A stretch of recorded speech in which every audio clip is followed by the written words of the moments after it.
Would you raise your hand, please? Do you solemnly swear the testimony you're about to give in the matter now pending shall be the truth, the whole truth, and nothing but the truth? Yes, ma'am. Would you please state your full name?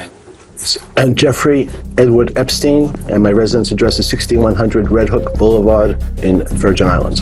Have you ever been convicted of a crime? Yes. 한 남자가 있었습니다.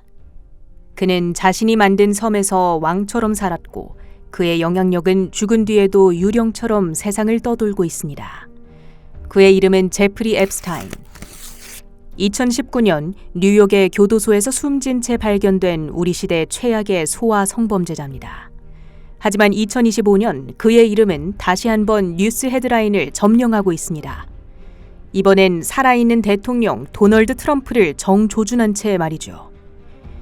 모든 것은 지난 7일 트럼프 행정부의 법무부가 앱스타인의 소위 접대 리스트는 사실상 없다고 발표하면서 시작됐죠.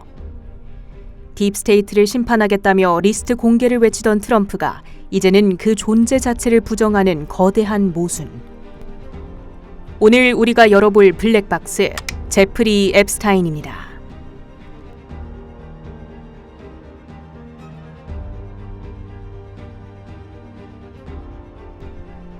제프리 앱스타인은 단순한 범죄자가 아니었습니다.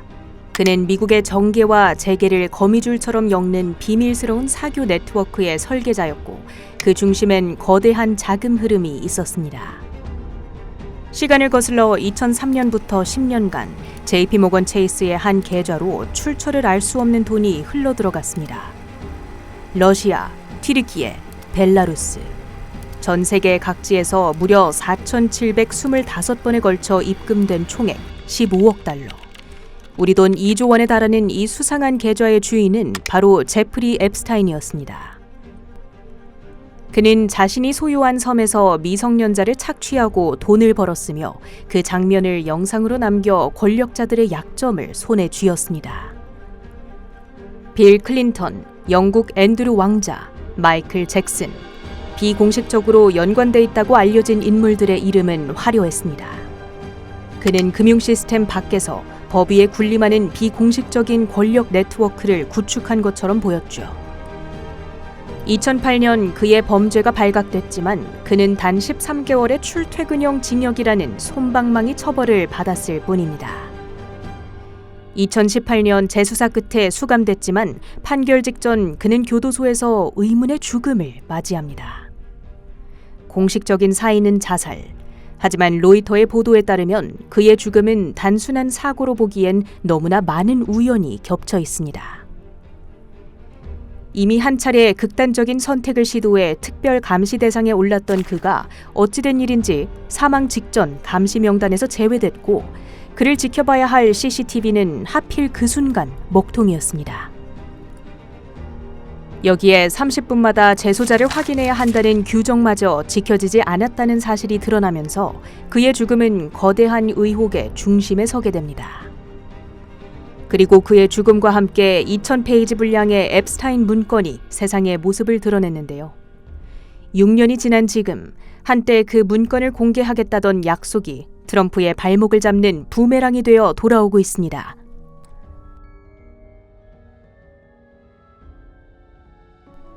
트럼프는 대통령이 되기 전 과거 앱스타인 리스트가 내 책상 위에 있다고 외치며 딥스테이트를 심판할 정의의 사도처럼 행동했습니다.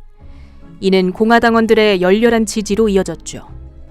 하지만 약속은 지켜지지 않았습니다. 명단이 책상 위에 있다고 공언했던 트럼프 측이 돌연 그런 명단은 애초에 존재하지 않는다며 입장을 180도 뒤집은 겁니다. 이는 그를 맹목적으로 믿었던 지지자들에겐 거대한 배신이었고 그 견고했던 믿음에 처음으로 균열이 생긴 순간이었습니다.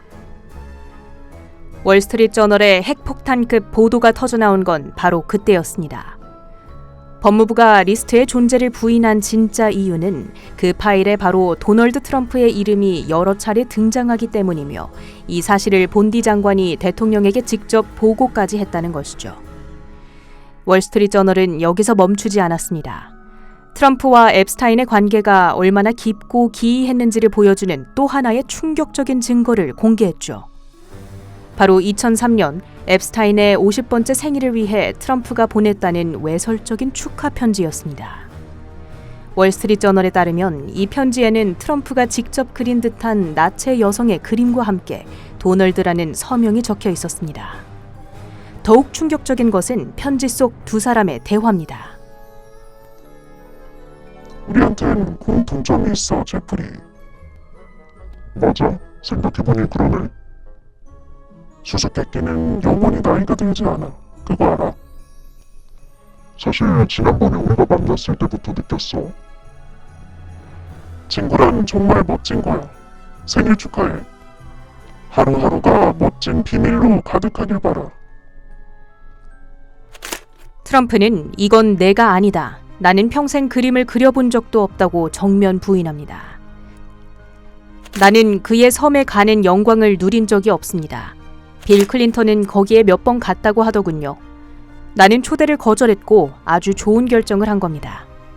하지만 이 주장 역시 곧바로 사실관계에 부딪힙니다. 트럼프 본인이 앱스타인의 전용기에 최소 7번이나 탑승한 기록이 드러난 것. 과거 뉴욕 매거진과의 인터뷰에서 앱스타인은 아름다운 여성을 좋아하는데 그중 상당수가 어린 편이라며 그의 성향을 이미 알고 옹호하는 듯한 발언을 한 사실까지 드러났죠. 심지어 앱스타인과 사이가 틀어진 이유조차 말이 계속 바뀝니다. 기분 나쁜 행동 때문이라더니 내 직원을 빼가서라고 했다가 이제는 부동산 경쟁 때문이었다는 과거 사실까지 드러나며 그의 모든 해명이 신뢰를 잃고 있죠. 여기에 CNN이 공개한 트럼프의 재혼식에 참석한 앱스타인의 사진은 그를 맹신했던 지지자들의 가슴에 비수처럼 꽂혔습니다. 그리고 마침내 가장 강력한 내부 고발자가 등장합니다. 트럼프의 최측근이었던 일론 머스크. 그는 자신의 소셜미디어 X를 통해 폭격을 쏟아냅니다. 앱스타인 명단이 없다고? 그건 명백한 은폐다.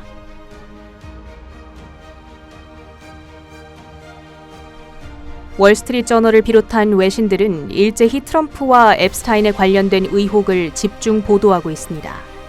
위기감을 느낀 트럼프는 월스트리트저널을 향해 우리 돈 14조 원에 달하는 소송을 제기하죠. 그리고 그의 물타기는 더욱 노골적이고 기이한 방향으로 흐릅니다. 뉴욕타임스의 보도에 따르면 트럼프는 자신의 소셜미디어에 버락 오바마 전 대통령이 백악관에서 FBI 요원들에게 체포되는 가짜 영상을 공유했습니다.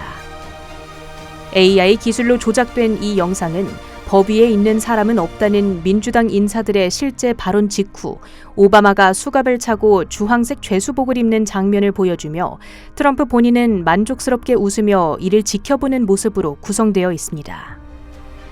여기에 더해 오바마 행정부의 주요 인사들이 수감복을 입고 머그샷을 찍는 합성 사진까지 게시했죠. 뉴욕타임스는 이를 두고 걷잡을 수 없이 번지는 앱스타인 스캔들에서 대중의 관심을 돌리려는 명백한 의도라고 분석했습니다. 이러한 행보는 위기의 반증이기도 합니다. 전 백악관 수석 전략가였던 스티브 배너는 이렇게 경고합니다. 앱스타인 파일의 여파로 마가 지지층의 10%를 잃게 되면 공화당은 내년 중간 선거에서 40석을 잃게 될 것이다. 자신이 임명한 법무장관을 통해 파일을 은폐하려 했다는 의혹, 그리고 그 사실마저 대중에게 속이려 한 정황. 공화당 내부에서조차 문건에서 트럼프가 불법 자금이나 미성년자 사건에 직접 연루된 사실이 드러날 경우 탄핵 추진도 배제할 수 없다는 목소리가 나오고 있죠. 물론 앱스타인 리스트 미공개에 분노하며 마가 모자를 불태우던 일부 강성 지지층은 역설적으로 이 편지 논란에 대해선 언론의 조작이라며 트럼프를 옹호하기도 합니다. 하지만 만약 앱스타인의 미스터리한 해외 자금이 미국 선거에 개입한 흔적이라도 발견된다면 이것은 민주주의의 근간을 뒤흔드는 게이트급 문제가 될 수도 있습니다. 세상을 떠나버린 범죄자, 그 뒤에 은폐된 이름들, 그리고 아직 완성되지 않은 퍼즐 조각들. 그 모든 것은 아직 두꺼운 문서 안에 봉인되어 있습니다. 이제 우리에게 남은 질문은 단 하나. 그 문서, 과연 끝까지 공개될 수 있을까요?